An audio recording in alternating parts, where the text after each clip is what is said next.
Ainara, and I love digging into a good book.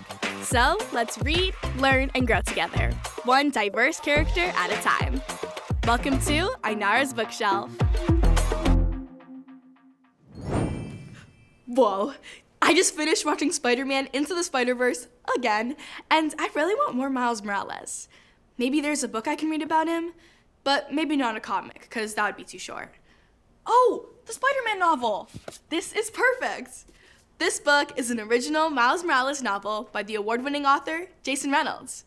Okay, let's do this one last time. Miles Morales is an average teenager. Every Sunday, he has dinner with his parents, and he likes to play video games with his best friend, Genki. His parents are having some problems with money, but through a scholarship, Miles attends the respected Brooklyn Visions Academy. Oh, I almost forgot to mention that he's also Spider-Man. Miles is doubting himself, though. Should he be a hero? Should an Afro-Latino kid from Brooklyn be Spider-Man? His uncle and dad both have criminal records, and his spider sense constantly warns him of the daily dangers facing a black teen in class and Brooklyn. Maybe being a superhero is not for him at all. Miles isn't being paranoid, though. Something is really going on, and it's a real danger to him, his community, and everyone he cares about. The title reads Miles Morales, Spider-Man, with Miles Morales first and Spider-Man second, perfectly describing this book. Through Jason Reynolds' lyrical style and down-to-earth writing, we get to see Miles, the person more than Miles the Spider-Man. With great power comes great responsibility. But with racism, money problems, trying to keep on top of school, and having a crush, does Miles have any room on his plate for more responsibility? If you have read the Track series, you know Jason Reynolds is the master of character development, and I enjoyed seeing Miles grow and learn.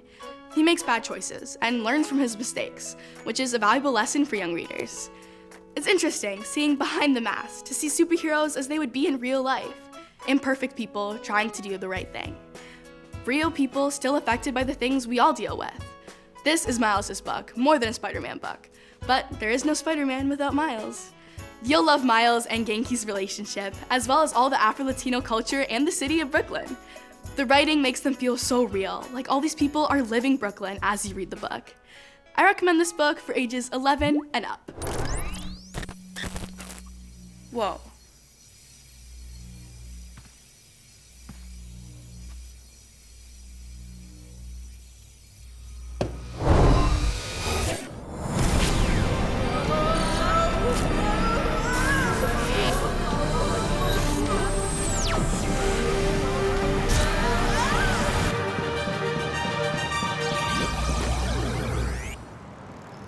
Whoa. Where are you? Hollywood? Whoa! Peter Ramsey? Ainara, what are you doing here? Oh, honestly, I don't know. This is crazy. Welcome to Hollywood. Oh, this is awesome. Is this the Dolby Theater? The Dolby Theater, it's right here. That's crazy. Can we go in? Let's check it out. Come on, let's go. Oh, so this is so exciting. I can't believe I actually get to talk to you. Oh, come on. I mean, let's just get straight to it. How does it feel to direct the best Spider-Man and probably the best animated movie of all time? Well, that's very kind of you to say. There were actually a team of directors. I was one of three. So when I think about it, I think about a lot of hard work, a lot of long hours, but also a lot of fun. I mean, Miles, an Afro-Latino Spider-Man. Did you know about Miles before your involvement in Into the Spider-Verse? I did. I had read the comics, so I was already a fan of Miles and, you know, that whole version of Spider-Man. And when I first heard about the movie, I didn't know it was going to be about Miles. Oh. And so finding that out just made me even more excited to be a part of it. I connected so much with Miles, and I saw myself in him so much. He's an Afro-Latino just like me, so it was so interesting to see that, especially in Spider-Man form, like you were saying. Why do you think it's so important for kids to see themselves represented, especially in superheroes? There's so much of our entertainment, so many stories, so much that we have in life that teaches us lessons about how to act as a person, about how to deal with difficulty, how to triumph over adversity, all that stuff. And if you don't see yourself in those stories, I think it robs you of having a part of your life, a dimension of your life that allows you to feel like you can deal with those big issues. So I think of it now and I'm like, well, how would that have felt when I was 12? what would I have known that I could do that I didn't know? Yeah, that's very powerful. And I mean, I feel it now, you know, as a 13-year-old, I love how I feel when I see Miles, and also how I feel when I see how it affects my little brother and my little sister, how much they love it, and all these kids are gonna look at that screen and see themselves, and it's so beautiful. I actually cosplayed Miles. It was one of my favorite cosplays ever. Can I show it to you? Of course. Come, yeah, take a let's see seat. it. Let's see it. Officer Davis. Yep. Your dad looks really into it. Yeah, he loved this one. I love practicing poses and stuff, so I got to do a lot with these ones. That's a great one.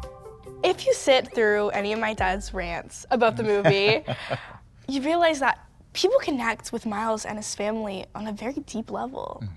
Like when his reflection doesn't match up with the suit, and then later on in the movie it does. Oh, it's so amazing. I mean, the big thing, and you kind of touched on it, I think the big reason for the success of the movie, I mean, it's visually wild and there's a lot of cool stuff in it, but I think the fact that it really is about Miles, who feels kind of like a real person that you can relate to, and you can relate to what he's going through with his family and school and all this. So I think kind of, you know, making his life feel accessible and making him feel like a person you could walk out your own door and meet had a ton to do with the reasons that people feel the way they do about the movie. And going forward, you know, that's going to continue. I mean, it wouldn't be Miles' story if you didn't like really stick to his emotions and feel the journey that he's going on as he's continuing to be Spider-Man. And Miles, of course, is a legacy character, meaning that he's a new character taking on the mantle of an already established character.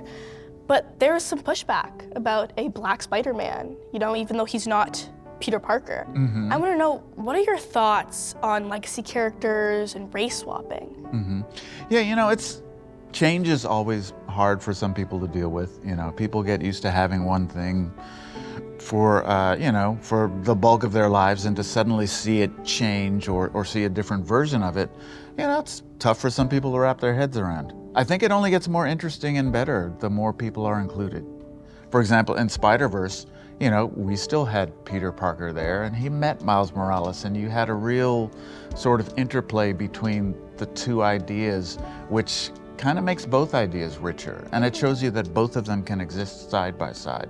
So I think that's the real lesson that I take from it, is that it really is about, you know, expanding the world, not limiting it for anyone. But at the same time, you know, change is growth. Change is getting better. Change is, you know, learning more new things, and, you know, it's good to grow. So I hope that those people start to realize at some point that, you know, hey, guess what? Nothing's hurting you, nothing's harming you. It's only bringing something new into your life and into the world. So, you know, maybe at some point they'll catch up. Yeah, I think so. So you've played big roles in creating two of my favorite animated movies of all time, Rise of the Guardians and, of course, Spider-Man Into the Spider-Verse. But I've been dying to know, how does somebody get into that field of work? And also, how has being a person of color affected that journey? You know, it's interesting. I took a pretty twisty path to get into animation. I started in live action in the movie business. I did storyboards, storyboards are basically drawings that you do working with the director, usually to kind of plan out how the movie is going to be shot. And from there, someone suggested that I check into the animation business, because they thought that you know, what I could do would be well applied there. And I had always been a fan of animation, but never thought of working in it. And I got an opportunity to try it out and really loved it. I know I'm making it sound easy, you know, it takes time and it takes work, but yeah, I can imagine. It's like anything else in life. You just have to keep trying. You know, I never knew anybody who worked on movies or TV shows. Yeah. And I definitely never saw anybody, you know, of my race direct a movie. I know that it had happened, and realizing that, you know, God, I can draw and I can do this and I can tell a story, and, you know, it took a while for me to realize I could be a part of it. I love that. And I mean, you're inspiring kids right now by just being out there making these films. So thank you. I mean, you've definitely inspired me. Oh, well, thank you for saying that. Thank you so much, Peter, for coming to meet me today. I can't believe I actually got to meet you. My This pleasure, was incredible. Ainara. Thank you. My pleasure. So I guess I've just got to go find a portal to go back there. All right, So. good luck. All right, thanks. Take Bye.